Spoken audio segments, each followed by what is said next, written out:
greater understanding of proven strategies comes greater control and ultimately opportunities for greater success. Welcome to 7 Golden Rules for Investing webinar. Today, our expert executive planning, Tony Sarai, will share 7 rules for sustainable investing and tips for managing market volatility. During the webinar, we encourage you to submit your questions to the chat feature at the end of the presentation. Tony will be making time to answer them at the end of the discussion. More about Tony. So Tony is an executive planner with RJS Wealth Management. His experience spans in excess of 20 years, supporting his passion for achieving every client's financial potential. Tony takes great pride in the transparency of RJS Wealth Management methodology and focus on client education. With a deep understanding of the opportunities available, clients are well positioned to make informed financial decisions every step of the way. The respect Tony has earned from clients is apparent from the depth and experience of his client base, which includes international equities, traders to senior executives from the financial sectors itself. These clients identify with Tony as a consummate professional whose commitment and genuine concern have positioned him at the forefront of the industry. Over to you, Tony. Thank you very much, Stella, and welcome to today's webinar on 7 Golden Rules for Investing. As Stella has stated, we do have the chat function available, so please jump on and ask away questions, and we'll answer those as we go, if possible, and if not, we'll answer them. There'll be plenty of time at the end for Q&As as well. So let's get moving. Firstly, this webinar is just general advice only, so that's what this warning says, that please take into consideration that we are not providing any personal advice, and if you would like personal advice, certainly see your RJS wealth planner as such. We'll go through to creating lifestyles beyond expectations. So this slide here is about the core services that we provide as a business. And as you can see there, it's not just about the investing. We certainly have from financial lending, managing and looking after self-managed super funds. There's certainly the investment advice, retirement planning, helping you to achieve your retirement goals, personal and asset protection, protecting what's important to you. Certainly we also then look at intergenerational estate planning, and from a business side, business accounting and consulting services, as well as business structure and succession planning, and cash flow and debt management, as well as tax planning as well.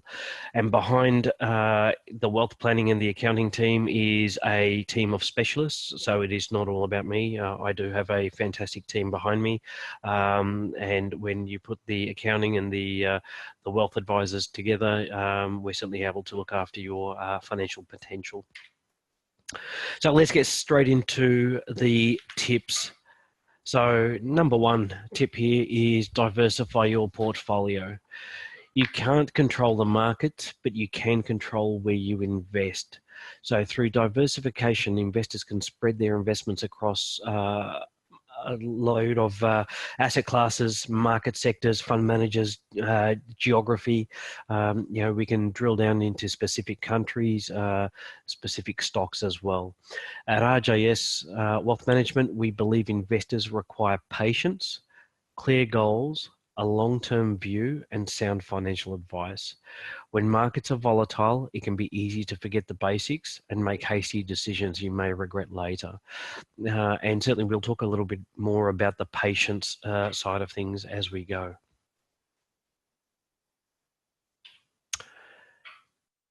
Tip number 2, excuse me. Tip number 2, earn returns on your investment returns. So by reinvesting investment income, investors can earn returns on their investment returns, otherwise known as compounding interest.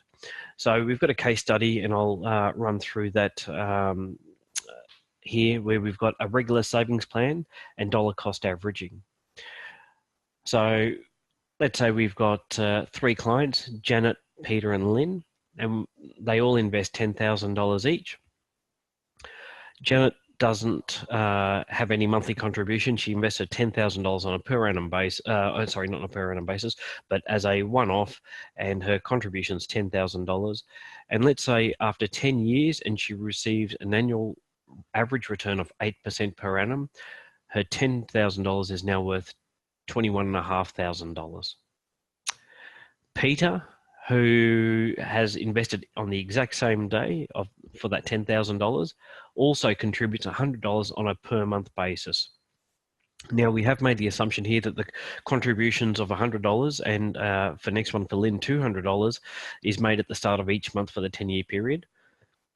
This calculation, and I'll actually, is to illustrate the power of compounding and dollar cost averaging, and does not take into account tax implications. But so Peter's put in $100 on a per month basis. So his total contribution over that period of time is $12,000. At an average annual return of 8%, his $12,000 has grown to $36,500. And then you have Lynn, who puts in $10,000 at the same time as Peter and Janet, and puts in $200 and $200 over on a per month basis. Multiply that out, $24,000 on an 8% return. It's worth $58,178. So by investing on a regular basis, you will certainly be better off, irrespective of how the markets are going. And the how the markets are going part is called dollar cost averaging. So buying in on the average on a per month basis. And I've put this in a very simple, I'll say slide, one of my favorite slides, talking to clients young and old. And let's say we invested $100 on a per month basis, and so we're putting $100 in, and the cost, and we're buying handbags. So for all the females out there listening in, we have handbags, and so the cost of a handbag, this particular handbag, was $100. So in month 1, we bought one handbag. Month 2, the cost of the handbag had dropped, and it dropped down to $50. So with $100, we were able to then buy 2 handbags. In month 3, the cost dropped again, and much like my wife, who's a serial handbag collector, so $100 and it dropped down to $25 with it's on sale, darling. So she goes out and buys 4. Month 4, $100, and it's dropped even further, $10, and as a result, we're able to buy 10 in month 4. Month 5, price starts to increase, so it's now $25. We are able to buy 4. Month 6, $50. We buy 2. Month 7, $100. We're able to buy 1. So over a 7-month period, we've invested $700. We have bought 24 handbags. Invested $700. We've purchased 24 handbags. The value per bag now is $100. So the total value is $2,400, and our profit is $1,700. So the key takeout from this is, irrespective of, and I think it's something that we all look at, oh, look, the market's up, whether we look at our investment statement or our superannuation statement, the market's up, fantastic, we're worth more. Or no, the market's down, we're worth less.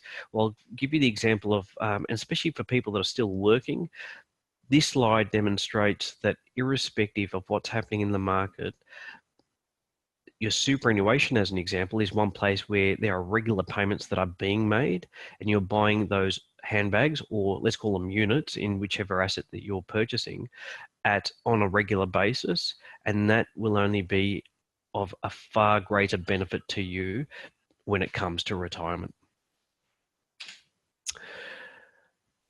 Tip 3, the long-term trend is up. So markets do move in cycles. They go down as well as up. All sorts of things can send jitters through the world share markets, causing prices to fall from time to time. World events do have an impact. However, historically, over the long term, the general trend of share markets has been upward, although past performance is not an indication of future performance. Now, I'll give you an example. Yesterday, the day before, the Aussie market and the US market dropped on the back of Trump coming out saying, well, we're still far away from a deal with China in relation to trade. Trump comes out overnight and the next day and says, well, look, look, we'll get something sorted, and the market's back up again. They're short-term issues, and markets do go up and down. So it is important to look at what are you looking to invest in, why are we looking to invest in that company, and let's get back to basics. Look at the company that we're investing in. What does it do? Is the company in business to make a profit? Is that company going to make more money next year than it did this year? And if so, how much are they going to make? How much are they going to pay as a dividend? And these are all the things that your RJS wealth planner looks at and goes into detail when they come up with their portfolios, certainly to invest in. So moving on, what is an index? An index measures the change in value of a particular group of investments over time. And think years and not days. So trying to time entry into or exit from an investment is risky business. So the best idea is simply not to worry about a day to invest on or sell on, and focus on the years that you have invested in, and how emotions can lead you astray. So if you try and pick the market and try and pick even this current period of time, is it a good time to get in? Is it a bad time to get in? Do we sell? Do we buy? If you keep thinking about that on a regular basis, you'll end up losing your marbles, to be honest. So number one, if you're looking to do something, do it. But number two, be able to do it over a long-term period, because you are rewarded over a long period of time. And I've got an example coming up following that. But this graphic here shows you all the different things that have happened and where we've gone from being encouraged, positive because the market's up and we're confident, we're thrilled, euphoric because the tech bubbles going really well, and then all of a sudden it bursts and we're surprised, nervous, and then we panic. And last thing that you want to do is panic and sell out of the market at a low price. And as markets start to trend back up, we get more hopeful, encouraged, confident, thrilled, euphoric again, and that's based on the US housing boom. And then we have the GFC, and there's more panic and so on. So you can't pick and time these events. The one thing that I can say with absolute confidence is that markets will go up and markets will go down. So to invest, and investing is something that you do for a long period of time. It's not a matter of buying and selling. That is certainly, as for those that attended the Beyond the Noise events around the locations in Victoria, would certainly know that if you're buying and selling on a regular basis, you are speculating. So investing is certainly buying a company and holding it for a long term, then you'll certainly get results. So a bubble or a correction. A bubble is where the share market or a section of the share market rises very quickly without any real sound business fundamentals supporting it. This graph uses an index starting at $1,000. The index compares Australian share price, or the All Ords, to corporate profits. And there you can see that they generally move hand in hand. Tip 4. Plan for the long term. Don't react to the short term. Markets move in cycles. So by taking a long-term view of investing, investors may ride out any short-term fluctuations in the market and take advantage of the potential returns over the long term. So here are two examples. The crash of 1987, a tale of two time frames. And let's use Peter as an example. So Peter invested $10,000 in a fund in September 1987. The market suffered its crash in October of that year. And after 3 years, Peter thought the markets had been disappointing and decided to cut his losses and sell out of his fund, thinking it would never regain all the ground it lost in 87. The fund had matched the return of the ASX All Ords, which gave him a very disappointing result up until that point in time, an annualized loss over the 3 years of 10.36 per annum. And if you'd reserve a negative 10.36% per annum loss over that 3 year period, yeah, you can be a little bit despondent. Maria, who is in exactly the same scenario, and I'll talk about her and then come back to Peter as well. Maria invested the $10,000 at exactly the same fund at the same time. However, she took a long-term view and held on to the investments as planned until she retired in 2007. The chart opposite shows the overall impact of the crash in 1987 was very minor on Maria's long-term investment. She received an annualized return over the 20 and a half years of 8.8% on a per annum basis.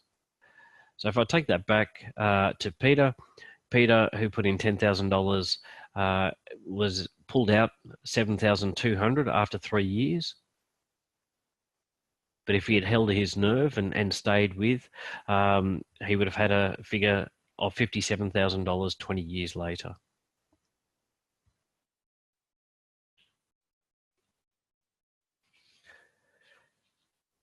Tip 5, react now and you might regret it later. It's common sense that before investing, there's a fundamental understanding of the implications, risks, and costs involved. Exactly the same is true before making a withdrawal from the investment. It's vital to know the implications and costs, what they will be. There are 3 major considerations which should be considered before withdrawing from any fund or investment or any investment. So number 1, crystallizing losses. So selling as a knee-jerk response to market movements can create problems. After all, the loss is only on paper until the sale is conducted. And we will go back as an example, looking at Peter's case. So Maria was exactly in the same position as Peter after 3 years, sitting at 7,200, yet she decided to hold on. So if she had pulled the pin at the same time as Peter, she'd be crystallizing that loss, whereas it was only on paper, and then a number of years later, she was rewarded with better results.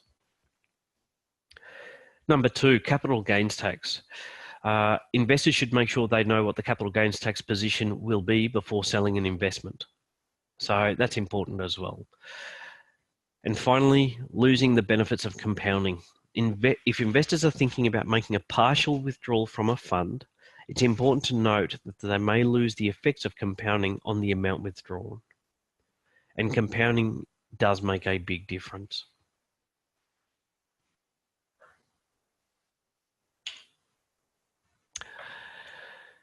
Keep informed. Tip number 6. Oops, what happened there? There we are. Keep informed. Sound investors don't have to be stockbroking hotshots, but it pays to stay informed about investments and keep up to date with the latest developments. So as clients of RJS, Wealth Management, we strongly recommend that you review your portfolios at least once a year, if not twice, and come in and meet your advisor, see how the portfolios are going. Why are they doing what they are doing? Is it based on the Trump deciding that he's not happy with the trade negotiations? Is it oil prices in the Middle East? Is it Brexit? Is it the election that we've got this weekend? What's going on? So your advisor is on top of all of the macro details as well as the micro details in relation to the actual fund and what's happening within the fund. An example may be, well, over the last 18 months, we have had some value type and good dividend paying assets not perform as well. So if you look at businesses like the banks, they've had their reasons, Royal Commission and so on. Telstra cutting dividends, haven't performed as well as growth assets, BHP, CSL, Rio Tinto, Cochlear and so on. But this information is not easy to keep abreast of on a day-to-day basis. So as a result, it's your advisor's duty to know that information. And that's when you sit down and review your portfolio, this is all the information that they are in touch with, and they'll keep you up to date with that. And tip 7, get some financial advice. So when the market is going through periods of volatility, your RJS strategic wealth planner can offer a calm professional voice that will cut through what you hear in the media and ensure that you make informed decisions based on your needs, objectives, and personal circumstances. The best piece of advice you can get is often get some professional advice.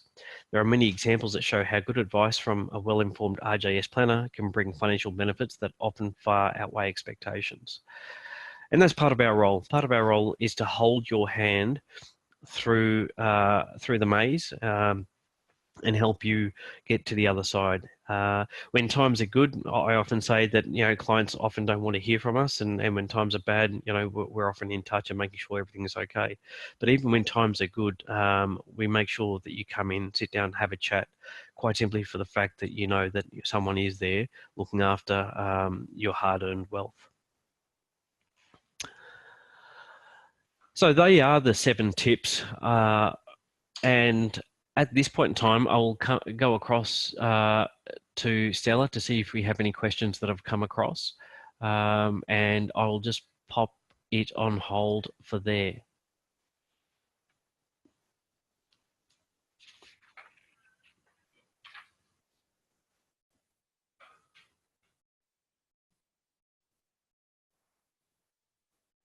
I'll leave the question portal open.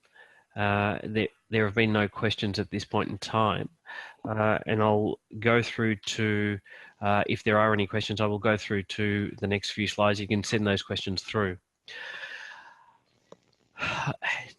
Next type of events that we've got coming up in the short term, you're invited to the upcoming webinar on 2019 end of financial year strategies.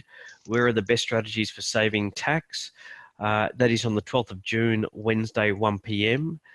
You can register at www.rjsanderson.com.au/events. That event will be run by Roy and myself and or one of the other wealth planners. So certainly tune in the next over the next month to see what you can finalise for the end of the financial year. Our questions come through. Thank you, Tony. Are we in for a period of poor growth with what happened with the Royal Commission? Ability to borrow, poor wage growth? Good question. Look, I would say, are we in a period of poor growth? Poor growth, my answer would be no. I would say that the growth can be found in a number of different sectors, so not just necessarily from the banking side. Yes, it is tougher to get a loan at this point in time. So as a business or as a individual, getting lending at this point in time is significantly harder than what it was 18 months ago. Doesn't mean that we're going to have poor growth. No, and the reason why I say that is that the RBA do have a number of bullets left in their gun in terms of being able to reduce interest rates. I myself, this is personally my thoughts. I don't think they should be pulling the trigger at this point in time, quite simply for the fact that I don't think we are there yet. Certainly, if you go back over the last 6 months, 6 months ago, they were talking about interest rates going up. Sometime late 2019, earlier this year, they went to neutral, and then a few months ago, saying that the next movement may be down, not just staying neutral. I think it's just a matter of time and seeing how things pan out. The US, possibly a little bit different. And will we piggyback off that? I don't necessarily think so. They've certainly had a good run in the last number of years, whereas we haven't. And our companies go back to basics. Why do we invest in a particular company? Because we believe that they are in the business of making money for whatever they do. And will they continue to make money next year compared to this year? Will they make more? And if the answer is yes, then that's a positive. And what is that business doing to continue growing? So that's important as well, something to look at. There's a few questions that have come in, so I'll answer these as we go. Do I have a position on both sides with the trade negotiations between China and the US? The only thing I'll say there is in relation to the China and the US, I was explaining to a client this morning that we have, but in any type of negotiation, whether I'm, give you an example, even with my kids, they want something, I want something. If I get everything that I want, they're not going to be happy.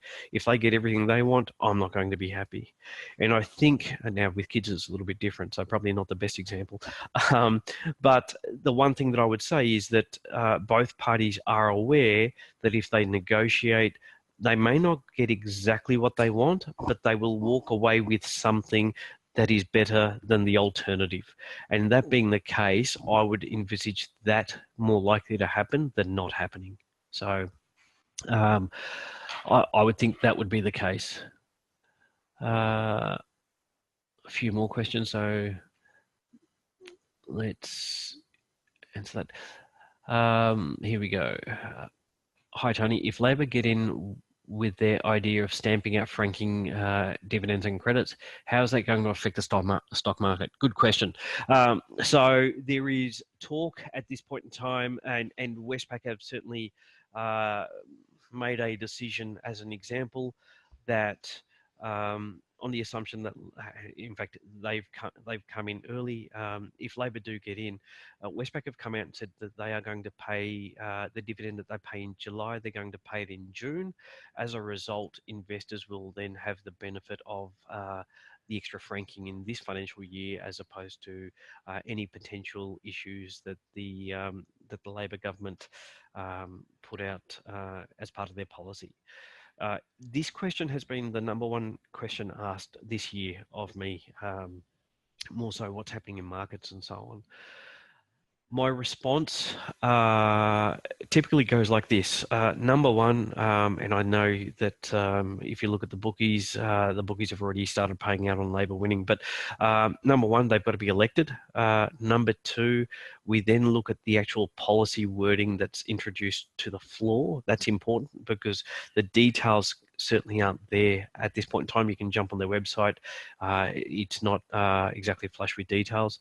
So we wait to see what's on the floor. Number three, it's got to be passed. And if the one thing with it being passed is we've got to see with how many independents have voted in as well, because as we've seen in the last number of years, the more independents with any policy that then has to get through, it becomes a negotiation process, and ultimately whichever policy goes through is normally watered down as a result. So at this point in time, I'm saying let's just sit tight and see what happens after this weekend, and then go from there. A few more questions coming through. So what is the best length of time for a good strategic financial plan? 7 to 10 years. What key objectives should this plan have? Good time frame. This is dependent. And the reason why it's dependent on you. What are you looking to achieve out of it? So if you're, as an example, I've had, in fact, I was in touch with a good friend of mine who's also a client who's over in the UK. I was in touch with him this morning. So with Jared, his plan a number of years ago was, Tony, in the next 5 years, I want to be able to buy a house. and it's going to cost $600,000, and therefore and we've worked backwards and so on, and so we put in a plan that was appropriate for that period of time. There are others, as an example, where we look at it and say, well, okay, I'm looking at your retirement plan. Now, if you're looking to kick the bucket within 5 years, then I will make the appropriate changes to portfolios or put together a strategy that will last us 5 years. But normally what we do is we work with worst case scenario. And worst case scenario is that you're living beyond up until age expectancy and beyond that. And what we do want is we want to make sure that your money outlasts you. That's important as well. So to answer that question, it depends on, it's not so much about time, it's about you. I hope I've answered that as clearly as possible. And what key objectives should this plan have? It's just about you. What are you looking to achieve out of it? What do you want out of it? How much income do you want out of your portfolio if you're within retirement? Or what are you looking to, in Jared's case, it was, look, Tony, I need to save up a deposit of 20%. But I am going to, at the same time, throw in any savings that I've got into the investment plan or strategy that we've put in place. And over a 5-year period, we were able to get that quite easily. Next question. How does having a part pension affect investment decisions for a retiree? Capital gain of a portfolio reduces the part pension received. Dividends where franking is involved versus capital. Okay, how does having a part pension affect investment decisions for retirement? First, so Dennis, in relation to your question there, how does having a part pension affect investment decisions for a retiree? Much like the question before, it does have an impact. And this is where it's important that we do sit down with you, go through and say, well, okay, look, you're receiving part pension. What are the benefits of this? How much money have you got on the outside? Are we looking for growth? Are we looking for income? The one thing I will always say is cash flow is important. It's probably, well, it is. It's the most important thing. So it's about making sure that we're able to assist you with your cash flow first, and then everything else is a second part of that. Capital gains of a portfolio reduces the part pension received. Dividends where franking is involved versus capital growth. Dennis, I'm not quite 100% sure exactly what you mean by that second part of the question. And you'll have our email details there and our phone number as well. If you want to give myself or one of the other advisors a call, happy to talk you through that. A few more questions that have been coming in, and there's one here. David, I'll take that. I'll take that as a comment. Let's hope I won't mention some of the other words, and then says Labor doesn't get in. And Max has written in, what is a realistic annual return on investment at this time? Is 8% realistic? Max, it will certainly depend on the time frame. I've used 8%. 8% is realistic at this point in time. And you can even, now are we looking at 8% growth? Are we looking at, or a combination? So let's break everything back down to, we have, what is an investment return? An investment return is made up of two parts. It's your growth as well as your income. Okay, so if I was to say 8% in total return, and that was 5% growth and 3% income, well and truly, that is not an issue at this point in time with how things have been going over the last, you can annualize that over the last 20 years. And that certainly is realistic. If we're looking at 8% growth, and with income on top of that, there are certainly some assets out there that are doing that. There are some assets that are certainly not doing that. It also depends on what you are happy to, let me rephrase it. At what cost or at what risk are you happy to try and attain those goals? Are you happy to potentially have more volatility to be able to get a higher return? And if you're happy with that, that's fantastic. If you're not, that's fine as well. They're the considerations. Any other questions? Let's have a look here. No. I'm just, oh, here we are. There's a few more that have come in. Income growth is difficult once your balance becomes greater, i.e. 3% of $200,000 is easy versus 3% of $600,000. Tony, with your, so if I can get you just to elaborate on your question there. So income growth is difficult once your balance becomes greater. 3% of $200,000 is easy versus 3% of $600,000. I'm not 100% what you mean by that, but I'll just say this, that percentage is the percentage sign is, how would I explain that? Percent is, and this is going to sound a little bit weird, but percent is percent. So 3% of 200, to be able to get 3% of $200,000 is 3%, 3%. I'd be able to get 3% on $200,000 is the same as getting 3% on $600,000. I'm not sure exactly what you mean by that question, but if you can pop it through, I'll certainly have a look at that.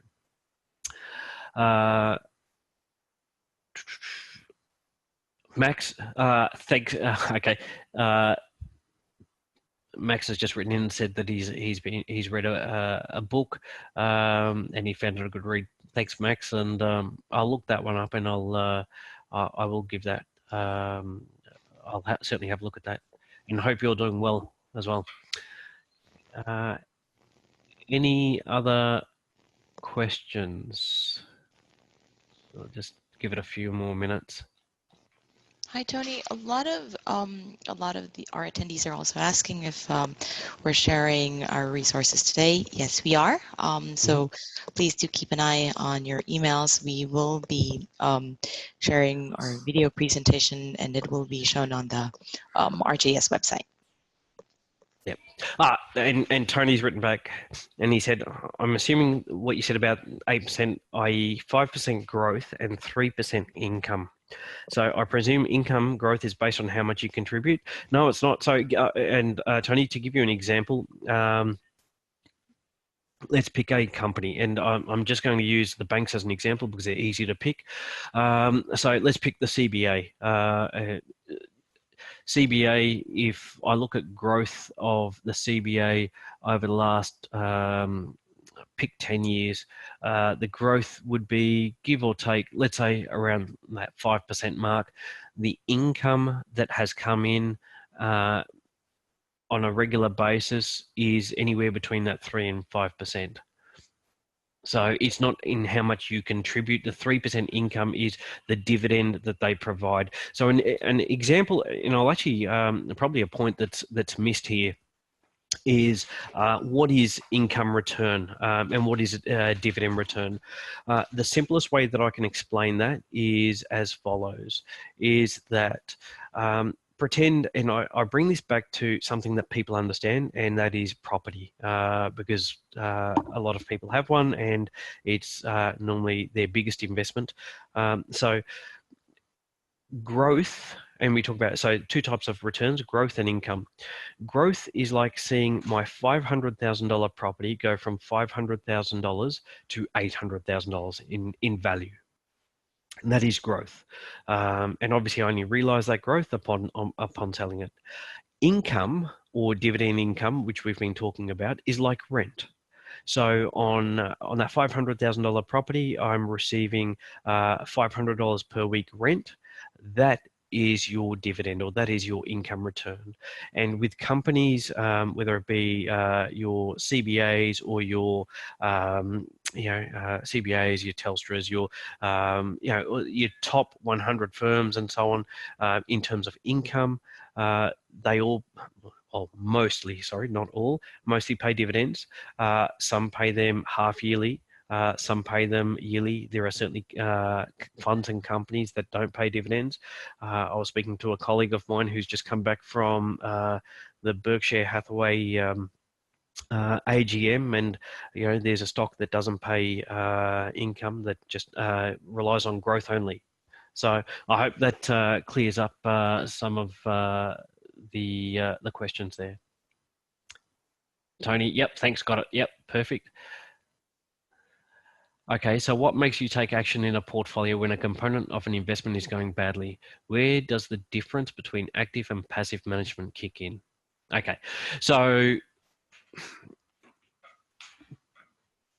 good question. Let's start with, so what makes me take action in a portfolio when a component of an investment is going badly? Number one, I'm going to say it depends on how your portfolio is invested. So if we are looking at a portfolio that is invested within managed funds, as an example, and well, in that case, we've got a fund manager who actually does that. So they are on top of what's happening in a stock on a day-to-day basis. An example, if I'll use the example of I'll pick any fund, fund ABC, and you have a manager there, and I'll use Paul as an example. Paul, who is buying and selling on a regular basis, because there's always money that's going into that fund, whether it be superannuation contributions going in or people drawing pensions out and so on. And what happens there is, if there's a stock that's not performing as well, they've already got the details. So why is the stock not performing? Is it because management have made a bad decision? Is it because the CEO hasn't been able to put the plans that the board have put in place, haven't been able to deliver those plans? Is it more so the fact that, use the example of the banks, that certain situations in the banks or the industry have changed? So APRA have tightened banking legislation, so they've got to keep more capital. So they've had to, as a result, tighten up their lending. So there's all those sorts of factors that are taken into consideration. Once they are taken into consideration, you also look at it and say, well, okay, are they short term, medium term, or long term? So as an example, you may say, well, okay, when the Royal Commission was announced, bank stocks actually had gone backwards because the fear was that the banks would be, crucified and paying back lots of money. Well, they have been crucified and they have paid back lots of money, but it wasn't to the extent that people thought. And as a result, you've seen as a result of that, bank stocks rally as well. So it's not about looking into the future, because you will never get it right. It's like talking about interest rates. Interest rates, are they going to go up? Are they going to go down? Who really knows? But it is about saying, well, okay, do I believe in the company that I've invested in? Are they on track? Are they making changes that are positive? Are they still going to have growth? And that there certainly assists in making decisions about those companies. The next part of that question was, where does the difference between active and passive management kick in? So active and passive management, passive management is much like your index funds. And is there a place for passive? Look, my belief and our belief is we're not believers of passive. And the reason, let me actually go back a step and explain. We're not big believers in terms of index. An example, if I was to buy the top 100 index, it means I get everything in that index as proportion to their weightings. So as an example, you'd have CBA, which is significantly weighted higher compared to a Qantas, compared to, let's say, a Cochlear. Now, if I use those three stocks as an example, and I'll throw in another one there. Let's throw in Telstra as well. Well, maybe I don't want Telstra. And if I'm going back over the last, 3, 4, 5 years, maybe I don't want Telstra in my portfolio, quite simply for the fact that it's not a good share because of ABC. And I'm using this as an example, so this is certainly not advice at all. I just purely from an illustrative point of view. But if I didn't want Telstra, well, with an index, I get everything. I get the good, I get the bad, I get the ugly. And I don't think I should be buying the bad or the ugly with my clients' money. So as a result, we look for managers that are active, and we do believe in active management. I know the US is certainly different, where passive management, passive and index investing has been extremely big for a number of years, but you also need to look at their market as well. So their market is dominated by technology companies. If you look at our index and you look at our top 10 or top 20 stocks, our top 10 stocks really haven't changed that much in the last 10 plus years. So you look at companies like CBA, well, the banks have all been there. Telstra's been there, BHP's been there, as has Rio Tinto. So you want to look outside of being passive.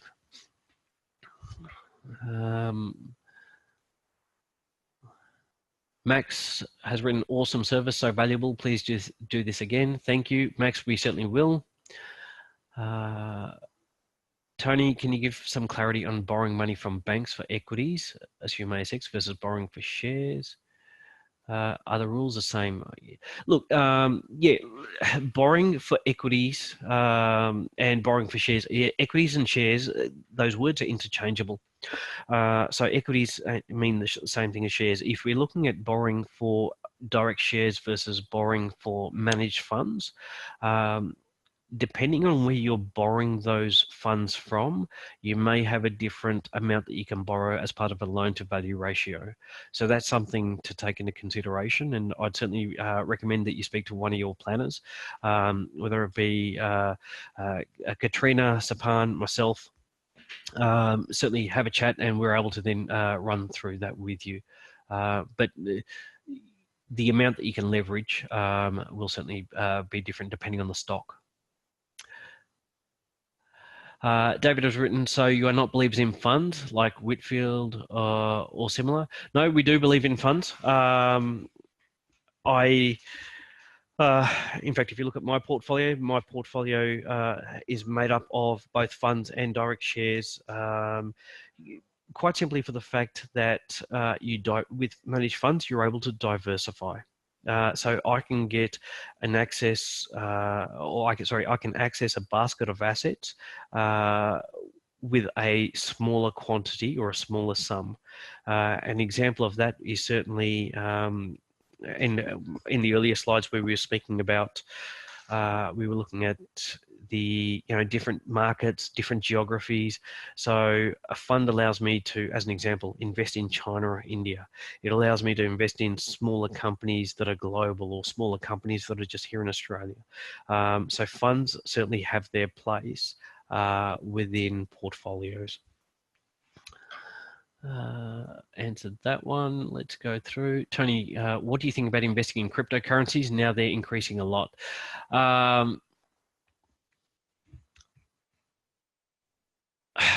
Okay, so cryptocurrencies.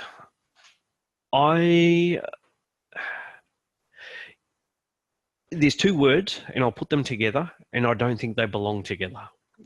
In investing in cryptocurrencies. I do not think that investing, actually, I'll take it back a step by saying that investing is actually being able to derive an income out of something. And many of you that did attend the Beyond the Noise events would have seen the descriptions that were put up, investing versus speculating. Now, I'm not saying putting money into cryptocurrencies is speculating, but it's certainly not investing. So I wouldn't look at that as a long-term investment at this point in time. I have actually just come back from a study tour, both in the UK and Israel, and I can tell you that the technology and things like cryptocurrencies, especially in Israel, things there are booming from a technology point of view. However, I still think we are far too early in there. In saying that, and I can take you back to 2 years ago. I think it was 2 or 3 years ago, where cryptocurrencies all of a sudden from November through to February took off.